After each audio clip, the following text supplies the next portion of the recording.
I don't normally do dishes in my really like nice good pot, but I took my washing pot down to the main house. I can dump it down the septic there.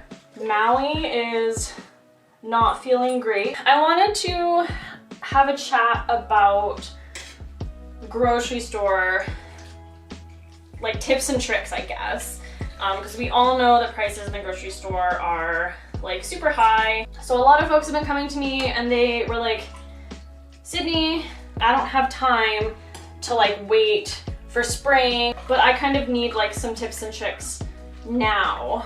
And so I decided to make a video about like I've done in the past and what my family has done in the past and how we've sort of eased the cost at the grocery store. When I was a young adult, so when I was 18 years old, I moved out of my mom's house, which is kind of funny because I'm back home. I moved back at 32, but anyway, so I moved out when I was 18, and when I was 18, I went to both my mother and also my Nana, which is my dad's mom, and I went to both of them and I said, like, I'm super poor, like I can't afford anything at like the grocery store, like what is your advice? And the first piece of advice that my mom gave me was, she said, go to the store and buy a box of pancake mix that doesn't require any eggs or milk, like literally just add water. And the whole sort of logic behind this was that if you didn't have like literally any food in your house at all, you could at the very least, you know, have like some pancakes. I checked out the price at my local grocery store of pancake mix and holy cow! Pancake mix where you just add water through my grocery store was $7, $6.99. I don't really think that theory holds up anymore. So what can you do instead? Well, I think buying flour is probably the best alternative. I will link a recipe in the description to a milk-free, egg-free pancake recipe. And so you can basically just like replicate this at home. And all you need is flour, water, and oil. And eggs, if you have eggs, but this recipe doesn't require eggs at all. If you can't afford multiple different types of oil, so like for example, right now in my house, I have canola oil, olive oil, and coconut oil. And I use those three oils for different things. If I can only afford one oil, I would probably go for canola oil. Now it depends on what you're cooking, but canola oil has a higher smoke point. So in terms of like, if you can only afford one cooking oil, not only is canola oil cheaper, but it does have a higher smoke point, which means that you can do a lot more with that one oil rather than, let's say, olive oil, which has a lower smoke point.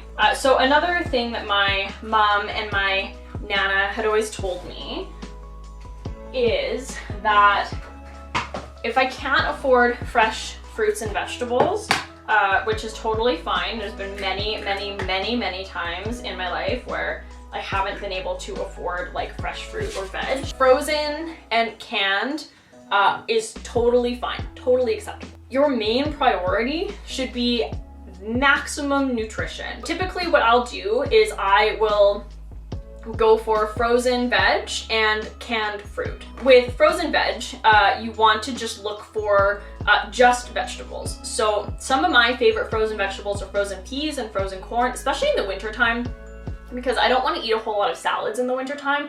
Not only are they like really expensive, but it's also cold. A lot of the frozen veg that are at eye level are going to be frozen veg that has like some weird sauce on it or something that is not only expensive, but it also like takes away a little bit from that nutrition aspect, right? But it's expensive.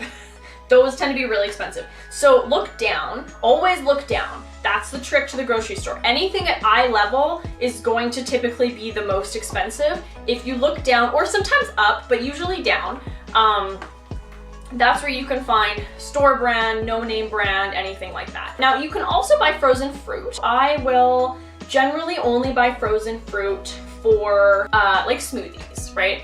Frozen fruit is fantastic for smoothies. I'll generally steer away from canned vegetables just because I don't like the taste or the texture. The trick with canned fruit, and these are my Nana's words, not mine, is she would always tell me, if you're looking to reduce your sugar intake, don't get canned fruit in syrup or fruit juice, right? Because that just has added sugar. It's completely up to you if you want to get, you know, if you do want to get in syrup or in juice, but then you're, you know, again, it's just added sugar. If you can afford some fresh stuff, I always go for things that one, are tasty and that I like, and two, things that last on, like, in my fridge or in my freezer for a really long time. So the things that I tend to go for are apples and oranges. I tend to go more for apples than oranges. Like sometimes I'll get a craving for oranges, but both apples and oranges last a really, really, really long time. I personally tend to steer clear of bananas just because, I mean, they go brown and then, I don't know, I always feel like I waste them. I never make banana bread, like, ever, so they just kind of pile up in my freezer. I buy a lot of like root vegetables, potatoes, right, because they'll generally last a while. Keep them not in the fridge, keep them out of the sunlight. Root vegetables, I tend to buy a lot. Potatoes, so like things that are gonna last like forever in your fridge. Some of the things that I stay away from in the produce section tend to be berries. Oh, and that's because they cost like an arm and a leg. Like, just, not even worth it. So berries tend to be something that I steer clear from, especially in the winter time, because berries in the winter, they, like, I live in Canada, they come from super far away. And they tend to be super, super expensive. This is especially true for raspberries. I find raspberries in the supermarket are always super, super, super disappointing.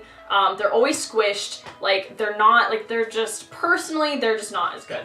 The one exception to that, like, no berry rule for me will generally be in the summertime with blueberries. And that's because I find blueberries generally tend to, like, retain their shape really nicely. And in the summertime, you can get these, like, nice big, like, bulk boxes of blueberries for like $10. And then you can freeze them. And blueberries do tend to last, you know, a relatively long time in the fridge in comparison to, like, other berries.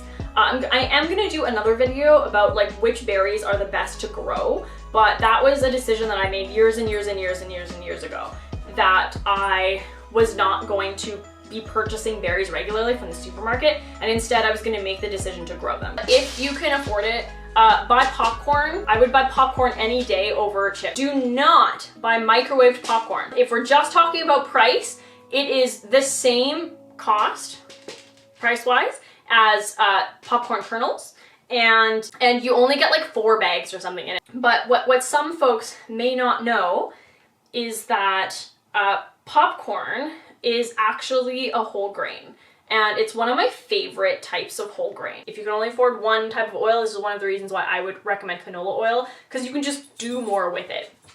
I personally, if I can afford it, this is kind of like a special treat, but if I can afford it or it's on sale, I will use coconut oil to pop my popcorn. I can talk more about, like, other things that I do as well, but I hope this video helped you a little bit. We will do another video on which berries are best to grow. Oh, I'm so excited. With spring coming, we're gonna get into gardening. I'm so excited. So keep an eye out in the next coming weeks about which berries are best to grow in Canada, and I will see you guys next time.